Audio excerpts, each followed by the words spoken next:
journalism in the advent of fake news and disinformation in my country.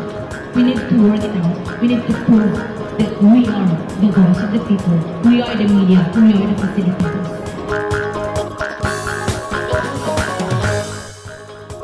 Ania na ang mga balita nga nahagpat sa Newsline Philippines Information Center. Ako si Paul Palacio. Tutok na!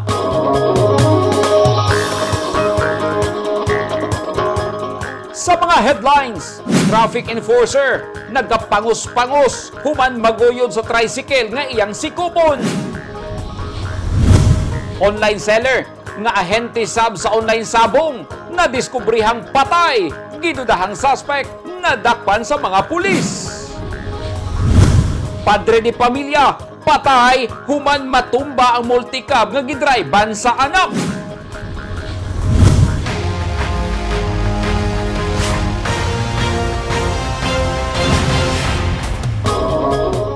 Sa detalye sa atong mga balita, patay nang nadiskubrihan sa kasagbutang bahin sa Barangay Banali sa Pagadian City ang usa ka online seller nga ahente sab sa online sabong. Naisamad sa ulo ug bunog sa lawas ang biktima nga gidudahang girape kay nakita na ang pribadong parte sa lawas niini. Nakapananghid pa ang biktima kagahapon sa buntag Agosto 2, 2021 sa iyang iyaan aron maningil sa giingong utang. Ani ang report ni Zoraida Eva Mostaril. Dinhi sa kasagbutang bahin sa Purok Talong, Banali, Pagadian City, na diskubrihan ang patay nga lawas sa 28 anyos nga si Christy May Ayuman na kinisamad sa ulo ug bunog sa lawas. Gidudahang gilugos ang biktima kay nakita na ang pribadong parte sa lawas niini. Sumala sa iyaan sa biktima nga si Daisy Sabay. Migikan sa ilang balay sakay sa iyang motorsiklo sa Purok Nazareth, Barangay Buena Vista si Christy kagahapon sa buntag aron maningil sa utang apan wala na kini makauli. Kaganinang buntag nabalitaan na lang ni Sabay nga patay na si Christy. Gato na ko yung balay, wala man jud siya. Dayon, nilakaw ko alas 2:30, gato na ko ang mga silingan ako nga best friend niya. Kung kabalo mo gasa si Christy siya, wala man. This, kung mautong gipabot na kong magbuntag, bisag ulan, akong giapag pagbuntag, akong gipa-report dili kay magbuntag na good. So ikaw ang nag-report sa Ako yung nag-report sa police station, gipa-blatter na ko. Pagkatiyot ni uli kong banahin na balitaan ang naaday babaeng gilabay. Kung ako ko kabalugasa siya maningil. Sa yung tuyo, maningil lang siya. Sumala pa ni Sabay, online seller ang iyang pakungmangkon ug ahente sab kini sa online sabong. Nanay gimbitahan ang kapulisan nga suspect sa pagpatay kay kani silingan rasab sa kabanay sa biktima. Nakinisamad sa naong ug lawas pero gimakak sa suspect ang krimen. Ngan sa nga dong, namatay ra ba si Christy dong? Wa, tarong ba sa ulagi namatay lagi dong. Gipatay ko unsa may klase nga pagpatay si. Girek gikuan sa ambot lang kay wala man na klaro pa dong, wala pa saktong pagkuan. Una patay luya mo tong dali-dali mig open sa mga asawa na nimbawat pa gani man balahibo gani kay ngana. Nakod nga pagkasulti, gipanghimakak nimo kining aligasyon nga ikaw ang responsable sa pagpatay sa maong biktima. Imuhang gipanghimakak dili tinuod. Dili tinuod sir. Sa bungutan na Mr. Ban, namin nabantayan sa imuha nga doon na kay mga samad sa imuhang lawas. Ano man sir?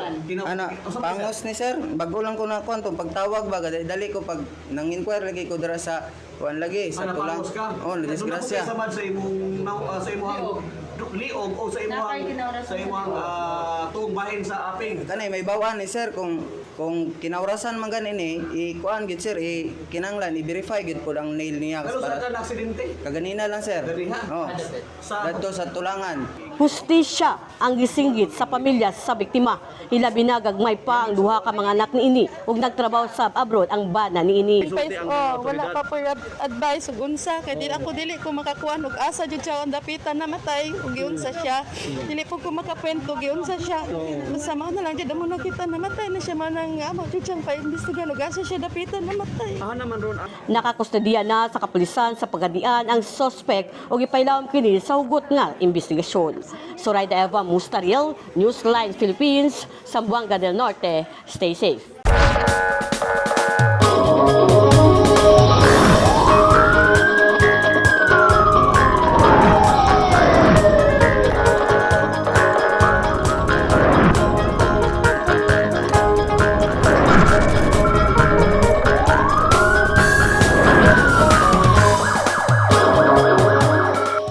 Nagkapangos og nasamad ang usa ka traffic enforcer sa Digo City dihang naguyod sa tricycle nga mipaturatoy og padagan ang driver nga iyaha untang dakpon tungod sa traffic violation.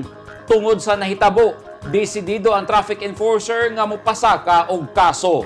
Ani ang report ni Orlando Dondondinoy.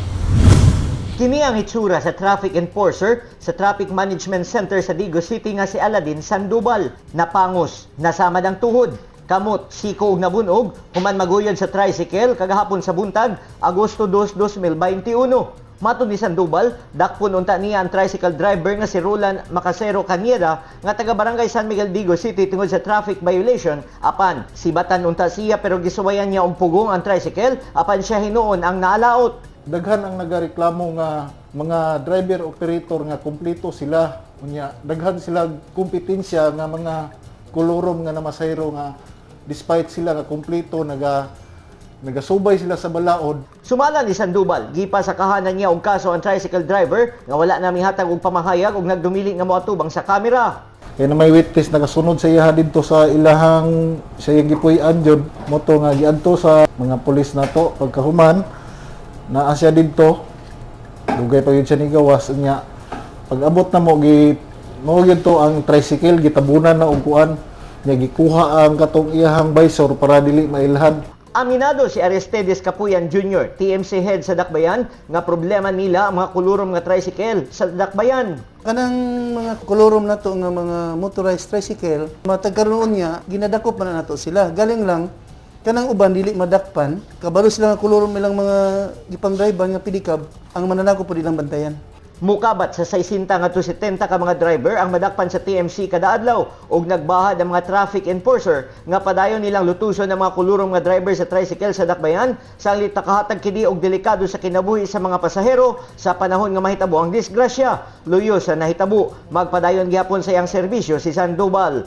Orlando Dondondinoy, Newsline Philippines, Digo City, Davao del Sur. Stay safe. Natingala si Davao del Norte Governor Edwin Hubahib sa minilyon nga utang sa Nordeco nga wala man lang makahibalo ang katawhan sa probinsya. Buot ni Governor Hubahib ang transparency sa kooperatiba ngadto sa katawhan. Ani ang report. Sekreto ko nang mi-apply og 1.1 billion ang Northern Davao Electric Cooperative kon Nordeco Daneco sa Energy Regulatory Commission ug wala masayod ang mga membro ug wala usab kuno nagpatawag og asembleya aron mahisgutan ng maong plano. Ang pagtago sa impormasyon kabahin sa loan usa ka kalapasan sa tinuod nga espiritu sa kooperatiba ug kini ang gikasuko ni Davao del Norte Governor Edwin Hubahib.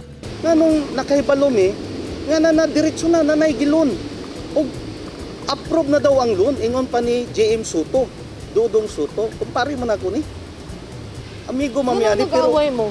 Wala mami mag-away. Ang ako alang dili pwede dalahon ang among relationship sa dili maayong pagserbisyo. So ang ako gusto na ako nga i-fight ang katungod sa katawan. Unta kung insakto siya, iya akong suportahan. Kay para mahatag na to sa katawan ang mayong serbisyo.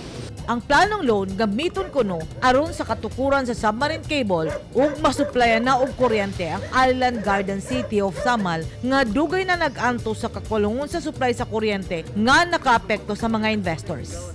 Apan, dili kuno haom ang lugar nga butangan sa submarine cable. Ang submarine cable station gibutang sa Pantukan. Pantukan to Undanao, Island Garden City of Samal, unsa kalayo na? 30 kilometers.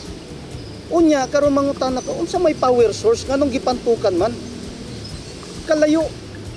Samantala kung nakipag-assembly siya sa amua og sa katawan unta i-suggest nato nga dinhi nato itukod sa Sasa, Davao City kay naa ang main source sa Abuitis gikan sa Napocor og almost 1 kilometer lang wakabot og isa ka kilometro. So Napocor gyapon lang. Una nang nagbahad si Nordeco General Manager Mario Angelo Soto nga dili angay makialam ang mga politiko sa kalihukan sa kooperatiba. O gani, matod ni GM Soto, posibleng mag-atubang og kaso ang mga politiko nga musawsaw sa isyu sa kooperatiba. Rason ni Gobernador Hubahib, siya ang tingog sa katawhan. Nga akong ipetisyon o akong pakialaman kini o akong inganyohon ang katawan nga suportahan ni undangon nato ni nga serbisyo kay kung walay mo action ani nga politiko, walay leader nga mobarog kanus man ni mahuman. Magpadayon lang nila ha, nagpakasasa sila sa tanan nilang nga madawat diha nga benepisyo kwarta nga ilang gi-enjoy diha. Kay kung wa sila gi-enjoy nga kwarta diha, ano dili man sila makigsabot og tarong. I-lay down, sige, klaro na to sa public. Kung wala mo'y korupsyon diha, klaro na to. Niadto milabayng adlaw, nagpagawas og opinyon si Department of Energy Secretary Alfonso Cusi. Sa iyang press statement, gisaysay ni Secretary Cusi, elected leaders have the mandate to protect the welfare of their areas and their constituents. When their constituents are suffering from unstable power supply, poor electricity services, and high cost of power, the elected leaders are duty-bound to bring up the fight. That is their job as elected leaders.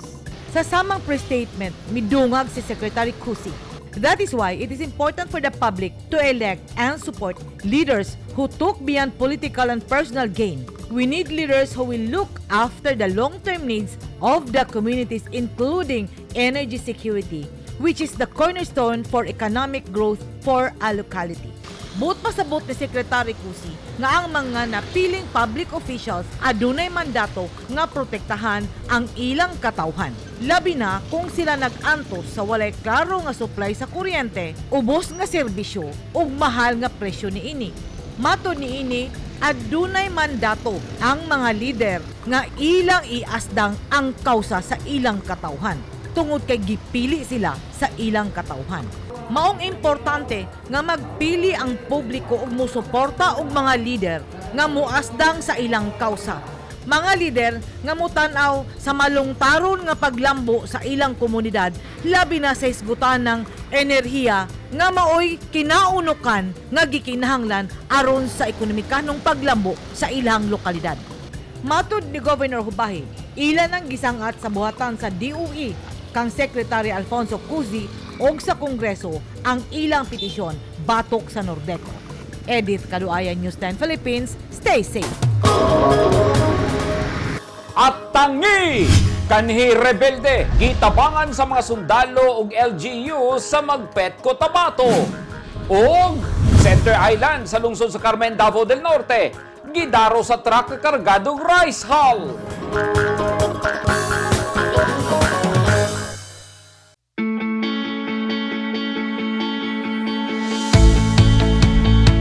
Gusto ba mo og barato ug orihinal nga mga construction supply? Sa kadaghan sa imong pilian, all-in-one ang imong pagpamalit. Tara na sa 3M1 ug T-Square Lumber and Construction Supply na himutang sa daang Hardika, Lanao ug Dayo Street, Kidapawan City. Naging mapaghamon ng taong 2020 sa bawat Pilipino at sa Philippine Charity Sweepstakes Office. Nakapanlulumo at nakapanghihina, ngunit hindi tayo kapwa susuko. Mula noon, ngayon at sa hinaharap, asahang makakasama ninyo ang PCSO sa pagbangon ng Pilipino sa anumang pagsubok. We will get through this crisis as one nation. Sa PCSO.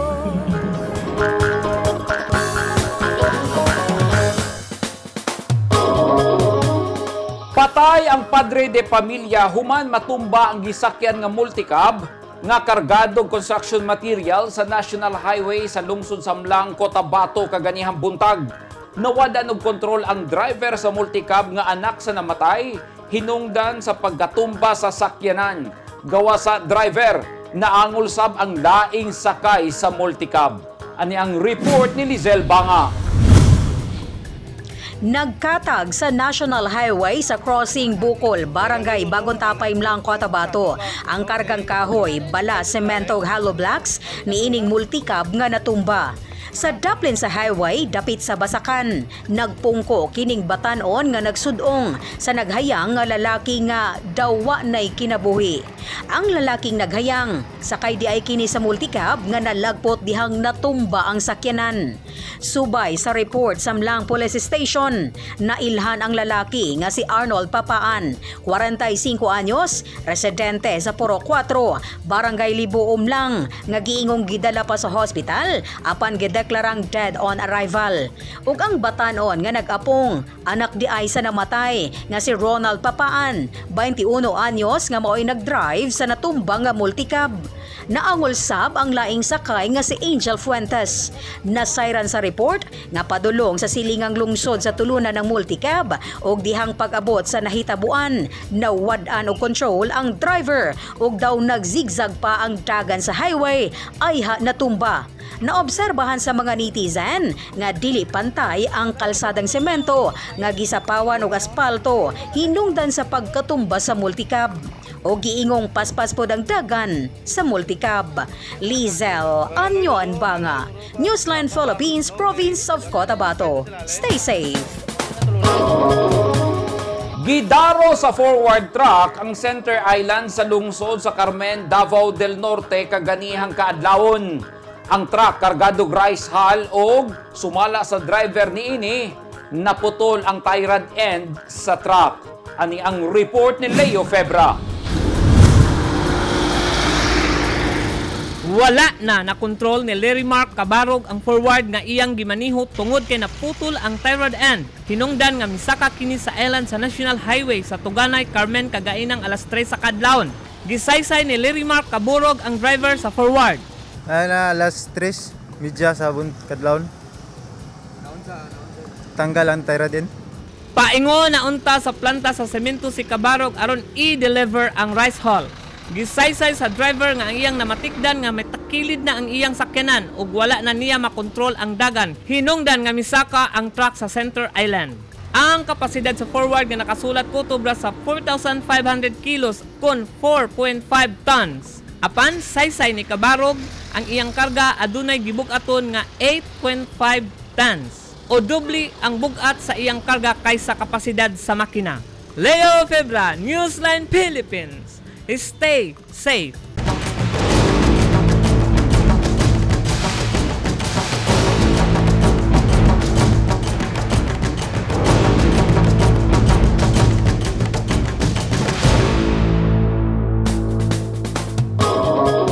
This portion is brought to you by Toyota.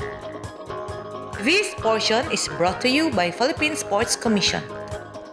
This portion is brought to you by Rizal Memorial Colleges. Nangita na og paagi ang mga nagnegosyo og karenderya sa probinsya sa Davao del Sur aron makadaginot human misaka ang presyo sa liquefied petroleum gas kon LPG matag kilo. Ang uban giabaga na og uling ang ilang LPG. Ani ang report ni Orlando Dondon Dinoy. Nagdaginot ang 45 anyos nga si Dulce Peña sa paggamit sa iyang LPG sa pagluto og mga sudan, man nga misaka ang presyo niini epektibo niadtong Agosto 1, 2021. Ginasirado dayon niya ang regulator sa tangke, inig human og luto aron dili muhungaw. Kinahanglan jud siya kuan kung i-monitor jud nimo permente ang imong giluto. Kung luto na i-off the retso, then i-close jud ang iyang men off and on. Kini siya i-close jud dito ni siya para walay magagawas kay dili man takabalo kung naa siya late or wala. Sa karinderya ni Esterlita Jimenez sa Barangay Sinawilan, Matanaw, Davao del Sur, wa na sab sila mogamit og LPG tungod sa pagsaka sa presyo. Uling na lang ang gigamit ni Nanay Ellen Alayon sa pagluto sa iyang negosyo nga maruya, kay kung LPG ang iyang gamiton, wala na siya ganansyahon. Ay, nagkahoy lang sa ni kay ngano mahal kay LPG nya pandemic. So di jud na mo maka-afford nga doble na LPG. So pili lang sa namo nga magkahoy lang sa jud mi. Subay sa advisory sa Petron, ang household LPG misaka og 3.35 per kilogram kon 36.85 sa matag regular LPG tank. Bali man god ang LPG is important siya, so ginagawa siya sa gawas So karon magad na days is kanang ragtugnaw sa laing nasa ba. So usually mas dagan nga gagamit dito muna nagamahal diri kay naglimit lang ng ginahatag ng staff. Apan di lang ang LPG ang mimahal ang presyo, kay mialmas sa mga tricycle driver sa Davao del Sur, human misaka og piso ug 10 sentimos ang presyo sa gasoline, 70 ngadto 80 sentimos sa diesel ug kerosene. Kaya halo lang, sama nila mo kaya nimo nga unsa may pagkaon pamilya nimo nga naon ta. Nagmahal ang gasolina. Asang gas mo nagmahal. Ano mahimo ana? Na gantos lang buta ni. Bali, tomorrow morning at 6 a.m. po, si Petron Digos mag-rollback may kay gasoline. Bali, 6.25 pesos ang iyang na-rollback. Si unleaded to siya. And then si special, 6.21 ang among rollback ugma. So, for sure na siguro daghan mga customer nga magdayon na ano. Ang bali, ano man ni siya sir, strategy na mo ni siya. Kay syempre, ang uban competitor mango, this like CC Oil, mas barato siya, iyang mga price. And then, ang other Petron mango diri sa Davao del Sur is nag-rollback na sila una. Sumala sa mga taga-industriya, nisipa ang presyo sa international market human sa way klarong negosasyon tali sa Estados Unidos ug Iran kalabot sa oil embargo. Orlando Dondon Dinoy, Newsline Philippines, Davao del Sur, stay safe. Gidunulan ng financial assistance sa lokal nga gobyerno sa Magpet, Cotabato ug 72nd Infantry Battalion sa Philippine Army ang duha ka mga kanhi rebelde. Gihimo ang paghatag sa hinabang atol sa flag raising ceremony sa mga sundalo nga gitambungan sa taga MSWDO.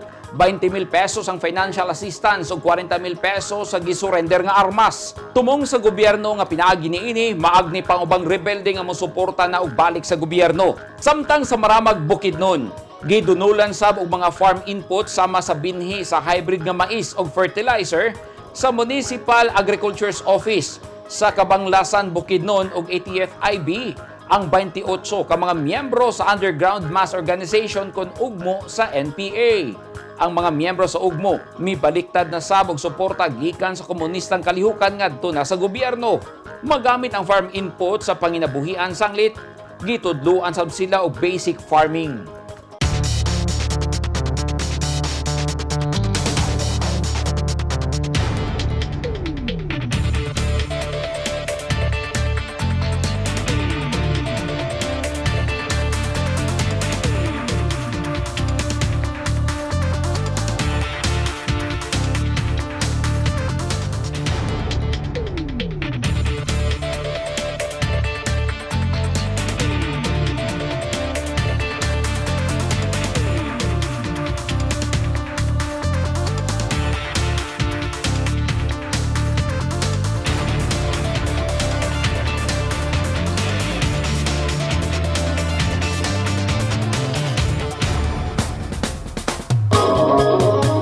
Mao kadto naghingpit sa mga balita nga nahagpat sa Newsline Philippines Information Center. Alang sa dugang balita, bisitaha ang website nga www.newsline.ph, sa Facebook page, Instagram, newsline.ph, o sa Twitter, newsline.ph. Kung aduna mo'y mga balita o impormasyon sa inyong tagsa-tagsa ka mga lugar sama sa sunog ug baha, mamahimo ka na ninyong i-share pinaagi sa Newsline Messenger. Makita usab bininyo sa Channel 50 sa Sky Cable sa Davao ug General Santos City o sa NCTVN Cable TV sa North Cotabato. Ako si Paul Palacio. Daghang salamat and stay safe!